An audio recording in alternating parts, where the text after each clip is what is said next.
las originales que están en el interior, que son 2 esculturas de Nemesio Mogrovejo. Esta de aquí es una copia en bronce que hace Valentín Dueñas, que es el autor de la escultura que hay en la fachada principal, la que veremos luego, la de piedra, que se trata de la escultura Ruth. Vamos a ir ahora a la fachada y vamos a empezar a ver un poco de...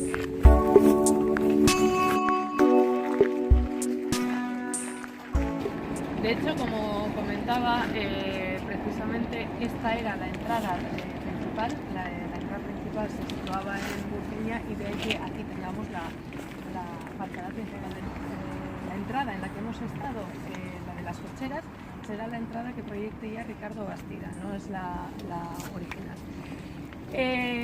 Como hemos comentado, el edificio original sería de 1860. Ricardo Bastida en 1916 hace una propuesta basándose en el gusto francés de los comitentes. En este caso tiene una doble función. Hay algunas zonas que son más arboladas, que tienen la función de proteger al edificio, y hay una escalera del servicio que une la parte baja con la